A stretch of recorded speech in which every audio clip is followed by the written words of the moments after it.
She was a lot of fun when she wasn't trying to kill me. Strange things have happened to the men in Catherine Shelton's life. It was god-awful. His apartment was set on fire. It's the worst thing I've ever been through. Another ex was found beaten to death. There was so much death and destruction around Catherine Mahaffey Shelton that she's earned the nickname, the Black Widow. That bitch shot me. She shot me. So no one was really shocked when she lost her Texas law license. At the time, it didn't really matter to us who her lawyer was in that fight, but it sure does now. It was James Lombardino. Yeah, the judge of the 308th District Court, at least for a couple of more weeks. He got beat badly in November. But it's why Catherine Mahaffey is back in the news. Do you hurt other people? Well, I don't intend to. Victims in our family injustice investigation blame Judge Lombardino for cheating them out of money and their kids while he's been on the bench. He's been accused of being too chummy with some divorce lawyers, especially the ones who funded his political campaigns. There's a smell of potential corruption in that court. That's what I'm saying. Come on, folks, it's time to be honest about the way we elect judges in this state. When you elected Judge Lombardino in 2010, what did you know about him? Bet not much. The only thing you really knew is that he had an R next to his name. Is that enough? Did you know he used to be an assistant district attorney? Did you know anything about his track record? I bet not. But now we do know more. Almost half of the evaluations during his time as an assistant DA, he performed below average. Lombardino's supervisor rated him as poor for overall effectiveness. He was thought of as rude. Look at this section, the section for improvement. His bosses said he was hopeless.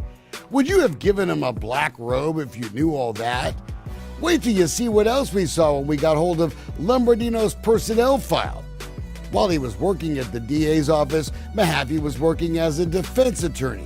There were allegations Mahaffey and Lombardino were actually involved in a scheme to extort money out of a process server who she had a sexual relationship with. Really? DA personnel records we've seen show Mahaffey had supposedly threatened to kill the guy, his wife, even his kid, if he didn't pay her $300 a month.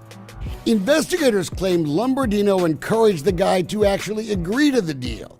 And when he didn't, the future judge found people to call the man's wife. Learning about the affair could be nasty payback. Lombardino's friendship with Mahaffey went even further. Investigators thought he was helping her by referring defendants he was prosecuting to her as clients. Lombardino even called HPD homicide once after Mahaffey was picked up for questioning in the murder of her common-law husband. What a resume.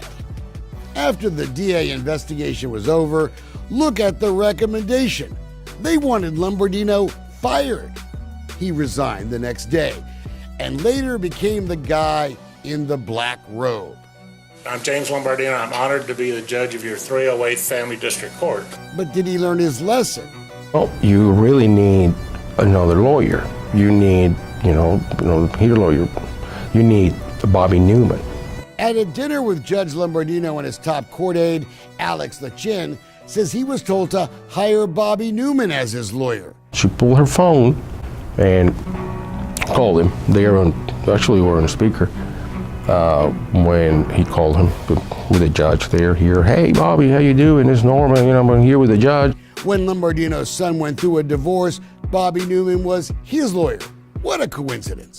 There was times I've heard Bobby even say, he was upset having to spend so much time on this case because he was not being paid for it. You heard Bobby Newman say he never made a dime. Yes, he was upset because he was wasting so much time on it and not getting paid a dime for it.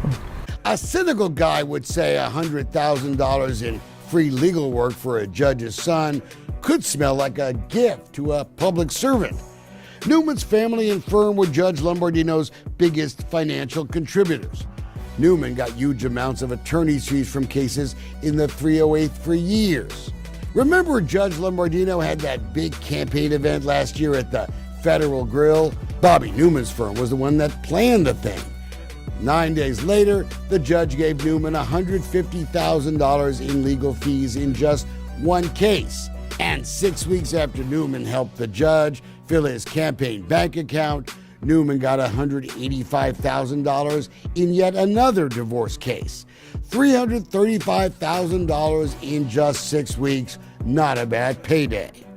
Once Bobby Newman was hired, everything changed. Marcela Guimaraes fled from her abusive husband to Brazil after he hired Bobby Newman in Judge Lombardino's court. Get out of my face, would you?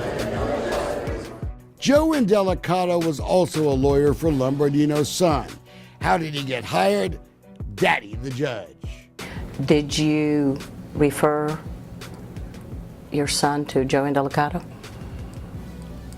I suggested some attorneys, and that was one of them, and I think we had lunch and Joe was available, and he went to see Joe. That's why it looked like payback when Judge Lombardino helped out Joe Indelicato this year in his courtroom.